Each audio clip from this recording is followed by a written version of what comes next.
3వ అధ్యాయంలో విశేషంగా సర్వపురాణాలలోనూ సర్వకల్పాలలోనూ కూడా జరిగినటువంటి ఏదైతే భగవద్లీలలు ఉన్నాయో, అవతారాలు అనేవి ఉన్నాయో, సృష్టికి సంబంధించిన కొన్ని విశేషాంశాలు అనేవి ఉన్నాయో, వాటినన్నింటినీ కూడా సంగ్రహం చేసి చెబుతారు శ్రీమద్ మధ్వాచార్యుల వారు ఈ అధ్యాయంలో. ఇది సర్వ కల్పాలలోనూ సర్వ సృష్టికి కూడా సామాన్యమైనదే, కామన్గా ఉండేటటువంటిదే.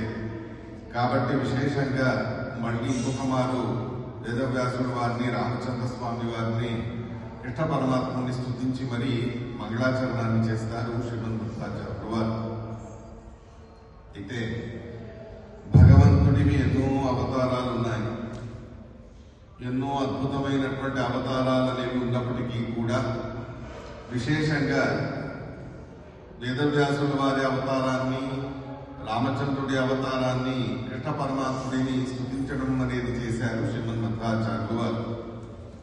ఎందుకు అంటే యద్యపి సర్వావతారాలు ఒకటే, కానీ విశేషంగా ముఖ్య ప్రాణమూర్తితో కలిసి లీలా విహారాలు చేసినటువంటి సందర్భాలు, ముఖ్య ప్రాణమూర్తితో సంబంధించి ఉన్నటువంటి అవతారాలు అంటే ఇవి 3. రామచంద్రుడి విషయంలో ప్రసిద్ధమైనది ప్రథమో హనుమాన్ నామ, ఆంజనేయ స్వామిగా ముఖ్య ప్రాణమూర్తి చెప్పబడ్డారు.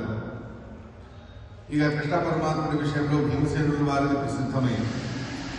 వేదవ్యాసుల వారి విషయంలో ఏమిటి అంటే మధ్వాచార్యుల వారిగా అవతరించి ఉన్నటువంటి ముఖ్య ప్రాణమూర్తి విశేషంగా వేదవ్యాసుల వారి సేవ చేయడం అనేది చేశారు. అందుకే ప్రథమో హనుమాన్ నామ, ద్వితీయో భీమయేవచ పూర్ణప్రజ్ఞ, తృతీయస్తు భగవత్కార్య సాధక అనే మాటను చెబుతారు.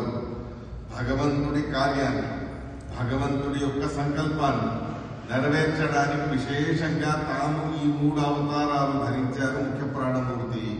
కాబట్టి భగవద్ నరసింహావతారంలో ముఖ్య ప్రాణమూర్తి ప్రసంగం రాదు, అంటే స్పష్టంగా కనిపించకుండా. అలా అని చెప్పి అన్ని అవతారాలు ఆయన సేవ చేస్తారు అది ఉంది, ఆ విషయాన్ని ఇక్కడ వివరిస్తారు ఇదే అధ్యాయంలో.